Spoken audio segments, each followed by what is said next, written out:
Guys Bharat अपने electronic intelligence को मजबूत करने के लिए एक बहुत ही बड़ी परियोजना पे काम कर रहा है। और इसके लिए भारत की DRDL यानी कि रक्षा अनुसंधान एवं विकास परियोजना ने एक बहुत ही बड़ी सटीक परियोजना का आविष्कार किया है और इसको लेकर देश में हलचल मची है।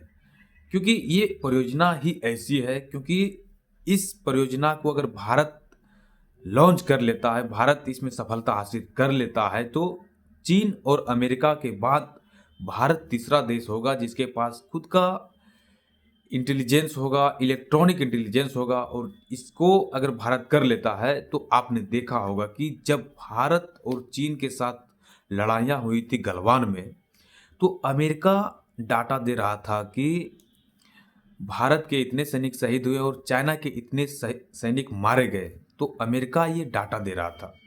अगर भारत इस इलेक्ट्रॉनिक इंटेलिजेंस को बना लेता है, सफलता इसमें हासिल कर लेता है, तो भारत भी अपने बॉर्डरों को, अपने अलग अलग सीमाओं को ये देखने में सक्षम हो जाएगा कि कौन सा देश हमारे सीमा के अलग अलग हलचल कर रहा है, या तो कौन सा देश के फाइटर जेट हमारे सीमा में या तो सीमा के नज़दीक आ रहा है, कौन सा देश के सैनिक हमारे बॉर्डरों में प्रवेश कर रहा है। तो भारत अगर इस इलेक्ट्रॉनिक इंटेलिजेंस में सफलता हासिल कर लेता है तो रूस को भी पछाड़कर तीसरा देश बन जाएगा जिसके पास खुद का इलेक्ट्रॉनिक इंटेलिजेंस होगा। और ये काफ़ी मजबूत होने वाला है गाइस। भारत 1500 से 2000 किलोमीटर के ऊपर में अपने जो सैटेलाइट होंगे उसको प्रक्षेपित करेगा और वहाँ से अपने बॉर्डरों को, अपने देश के अलग अलग सीमाओं को एक सुरक्षित रूप से देख पाएगा।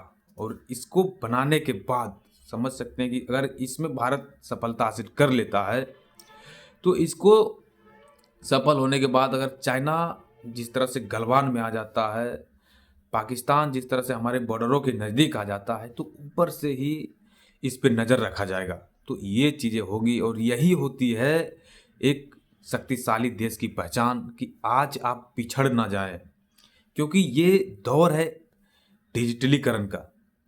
ऐसे ऐसे में हमारे पास बहुत सारे इंटेलिजेंस है। हमारे देश की खुफिया इंटेलिजेंस भी काफ़ी मजबूत है, लेकिन खुफिया इंटेलिजेंस की अब उतनी मजबूती रही नहीं है।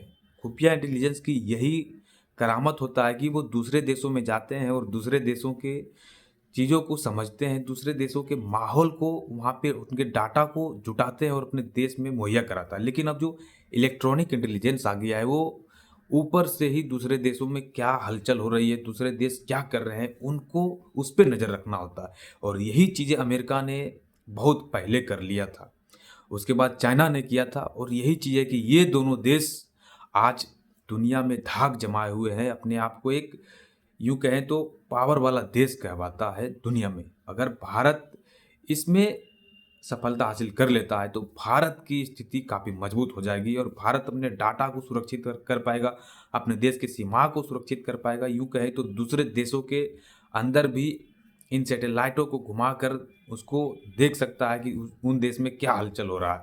तो ये चीज़ें गाइज, और भारत 5 साल के अंदर 52 सैटेलाइटों को लॉन्च करेगा और इसको एक समूहा सैटेलाइट कहा जाता है, जिसके तहत वहाँ पे सभी सैटेलाइटों को वहाँ पे जोड़ा जाएगा, कनेक्ट किया जाएगा और वहाँ से पूरे देश में इनको फैलाया जाएगा। तो गाइज भारत एक बहुत ही बड़ी परियोजना पे काम कर रहा है, तो देखिए क्या होता है guys. Thank you for watching this.